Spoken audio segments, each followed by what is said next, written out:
Welcome to CIT Tech Tips. Today we will be showing you how to stay safe on the internet.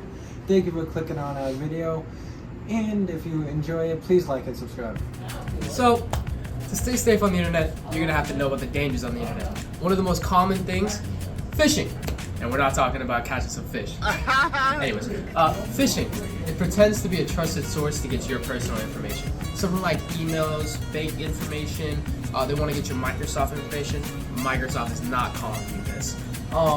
So an example of phishing, it would be an email that's sent to you from your bank. This is really just someone pretending to be your bank. They could be asking for personal information, sensitive information that many malicious people can use to get into your bank account. Now, when you're making, a password in some of this sensitive information, if you've seen on some of our previous videos talking about password management, you'll know not to do any personal information. An example of this is GoPats 1976. Now, if you were born in 1976 and they want to ask you that, they can ask you with social engineering when you were born. There you go, they got 1976. And then what state of Massachusetts, what place you're from. Massachusetts could be it. I don't know how they got this right here. It is an example of a phishing email. How can you tell it's a phishing email? Amazon, if they have a server error, they're not going to be asking you to reset your password. Now, another way you can also tell is you'll see a sense of urgency in some of these emails. Right here you can say, if you cannot confirm your new password, you'll be locked out of your account.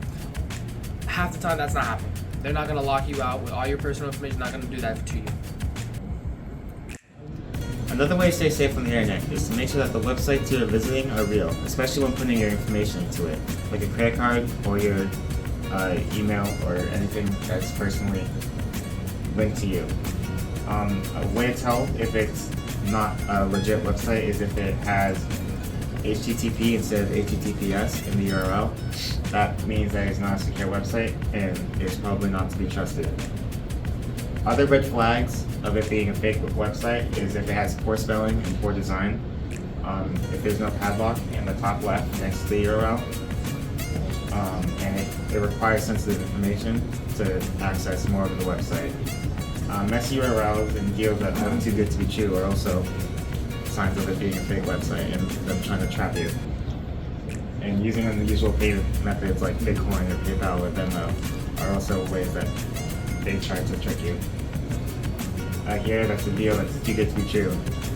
You'll never really see that in an actual legit website, so you shouldn't trust it. This link is trying to trick you by making that an R and that an N to trick you into thinking that's Microsoft. Don't trust it. That link also has HTTP instead of HTTPS, which means it's not secure. Don't trust it. This website is saying that you're the 5 billionth searcher on Chrome. You're not. Don't trust it. That confetti, it's malicious. Have you ever seen a deal that seems too good to be true?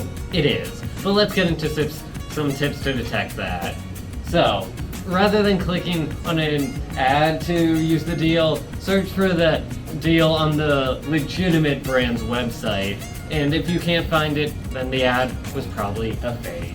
If it starts by asking for your credit card information instead of taking you just to a website to put it into your card or something, then you're just going to a scam website and there's no actual deal.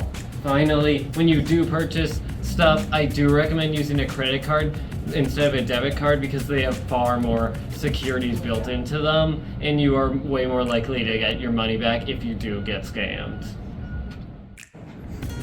Let's get into permissions. What are permissions? Permissions are settings you give applications access to on your devices.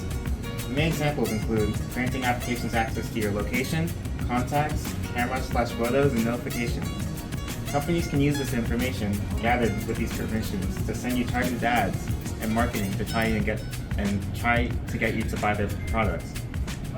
Malicious apps can use these permissions to record you, gather data, and then sell it to third-party sources.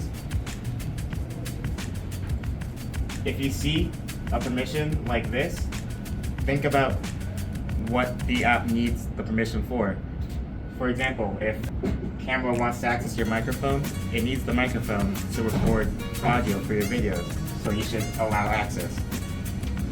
Now, if Facebook would like to send you notifications, you might not want it to send notifications, so it doesn't fill up your notification bar. So you would block it. But if you want it to receive notifications from Facebook, then allow it. It's completely optional. But something like the Compass app, trying to access your microphone is completely unnecessary, because why does it need to access the microphone? So you should block access because it could be suspicious. Thank you. Thank you for watching another CIT Tech Tips video. If you like this video, please make sure to check out our other videos. And please remember, if you like this video, make sure to say that you liked it by liking and turn on notifications so you don't miss another video. Thank you.